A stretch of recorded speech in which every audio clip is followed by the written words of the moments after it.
tăng thân với lại đại chúng á, mọi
pháp môn siêu ông thì em có mặt để đầu tiên là em thực tập cho em thực tập cho em trước và em có thể là đóng góp một chút ít cái gì đó trong khả năng của mình có. Thì em biết đắp pháp môn siêu ông á, thì cũng lâu rồi, nhưng mà để mình chuyên sâu vào thực tập á, thì nó cũng trải qua rất là nhiều cái giai đoạn. Em biết pháp môn siêu ông từ năm 2005. Lúc đó em được đến tu viện Bát Nhã, được dự ngày quán niệm. Em được đến tu viện Bát Nhã dự ngày quán niệm 3 lần. Dạ, lần đó thì chỉ có ông giác viên, ông thủ tọa hướng dẫn, chứ không có sư ông. Thì em rất là ấn tượng về những bước đi thiền hành quanh cái bờ suối, quanh tu viện Bát Nhã. Và em rất ấn tượng là ăn cơm chánh niệm mà ăn giữa đồi thông. Và em cảm như là mình là một cái gì đó mình thiếu thốn, mình mới vừa gặp một cái thức ăn mới, đó là cái hơi thở. Nhưng mà từ đó trở về sau thì em do công việc em không có tiếp xúc với pháp môn nhiều, nhưng mà em rất là ấn tượng với quý thầy quý sư cô. Nhất là em cứ đi dạo quanh những cái con đường ở Bát Nhã đó, em thấy quý sư cô trồng rau quanh bờ suối và sư cô đàn hát rất là dễ thương, và những nụ cười, những bước chân của sư cô gây cho em cái ấn tượng và một cái tình thương. Mặc dù là mới đến, mình chưa có được tiếp xúc làm quen nhiều, nhưng mà nó gây cho mình một cái gì đó rất là gần gũi, thân thương và ấm áp. Cho đến năm 2012 thì em cũng lần mò lên Facebook. Đầu tiên em bắt gặp được một sư cô, thì em biết đó là con sư ông. Và từ cái đường dẫn đó cho em biết thì mình sẽ lên đây, mình sẽ gặp lại những cái người thương của mình. Sư cô đầu tiên em gặp trên cái trang Facebook đó là sư cô Chân Lĩnh Nghiêm. Em rất là ấn tượng, nhưng mà em không dám trò chuyện, em không dám lên hỏi chuyện, em cứ âm thầm theo dõi sư cô đăng bài. Sư cô đăng bài và lúc đó thì và tiếp theo là tự nhiên có ông Minh Tuấn là cái người gieo duyên cho em đầu tiên đến tiếp cận với một sư ông. Ông Minh Tuấn theo dõi và thấy em có chơi đàn, ông bảo hôm nào ôm đàn lên đây đánh cho ông nghe vài bài đi, đánh cho thầy nghe đi. Thì con nói dạ, thầy ở đâu? Thầy bảo, ông Minh Tuấn bảo là thầy ở chùa Định Thành. Chùa Định Thành thì em biết, em đến, ông Minh Tuấn tiếp em và nói là ở đây có sáng chủ nhật có đàn hát sinh hoạt tăng thân ở chùa Định Thành vào sáng chủ nhật. Cái sau đó ông Minh Tuấn bảo là em lên đánh đàn thiền ca. Thì là ôn nói gì thì em dạ em nghe theo, và lúc đó từ đó em tiếp cận với lại thiền ca với pháp môn sư ông gần hơn. Lúc đó thì cứ mỗi ngày quán niệm á, một tháng có quán niệm một lần hoặc 2 lần thì em lên em đánh đàn thiền ca cho quý sư cô hát, mà những cái bài thiền ca thì nuôi dưỡng chính mình và nuôi dưỡng mọi người rất nhiều, và tăng thân với lại đại chúng á. Mỗi lần nghe thiền ca giống như là mình uống nước mát vậy đó, giống như một suối nguồn tươi mát nó chảy vào trong tim mình mà nó lan tỏa hết khắp cơ thể mình, giống như một bông hoa đang nở ra. Cảm thấy rất là tươi mới, rất là nhẹ nhàng, rất là thanh thản.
Em thấy thiền ca rất là hay, giống như một cái liệu pháp chữa lành, liệu pháp nuôi dưỡng, liệu pháp tưới tẩm tâm hồn mình, cho mình tươi hơn, mình đẹp hơn, mình xanh hơn. Rồi sau đó những khóa tu thì em đồng hành với sư cô. Thì qua một quá trình thì em thấy là người mới đến, rồi người cũ ra đi, rồi cứ người mới đến, và nó cứ như vậy, và mỗi người thâm nhập pháp môn sư ông, nắm bắt được một số cái pháp môn thực tập. Nhưng mà cái điều quan trọng nhất ở đó là hơi thở và cái tình thương mình dành cho nhau, sự có mặt cho nhau. Thì nếu mà trải qua quá trình em chơi nhạc thiền ca với lại làng Mai ở trú xứ ở Việt Nam này, thì nếu mà qua những khóa tu thì em đi khoảng hơn 50 khóa tu rồi. Một năm thì có khoảng 4 khóa tu ở đây, ở Việt Nam, rồi có khi ở chùa Pháp Vân, có khi ở chùa Từ Đức, và hiện tại thì có thêm những khóa tu ở Trạm Nhiên và chùa Kim Sơn. Thì nơi nào có khóa tu thì em đều cố gắng sắp xếp thời gian để em tham dự.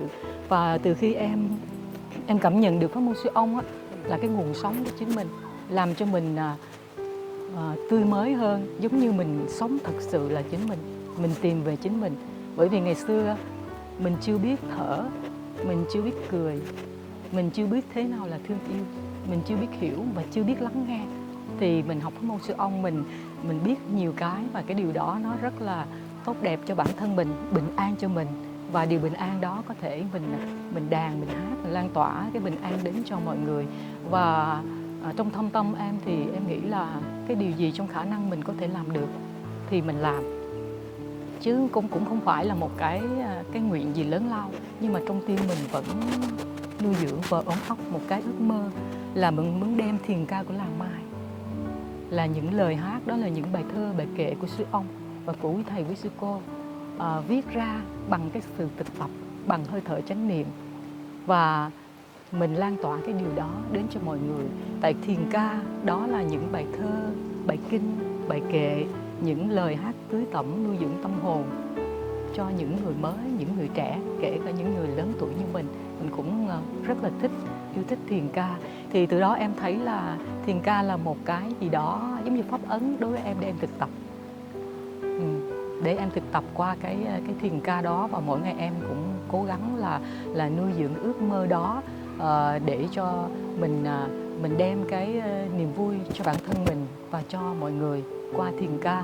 Thì có những thầy, những sư cô về Việt Nam á, thấy em cũng âm thầm là đệm hát thiền ca như vậy, thì cũng chia sẻ và động viên em chỉ một vài lời thôi, và em ấn tượng, em rất là ghi nhớ.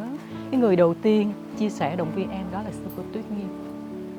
Sư cô bảo là thiền ca, mình muốn hát thiền ca cho nó ra cái chất thiền ca thì mình phải có sự thiền tập, phải có hơi thở trong đó và phải có năng lượng tươi mát trong đó.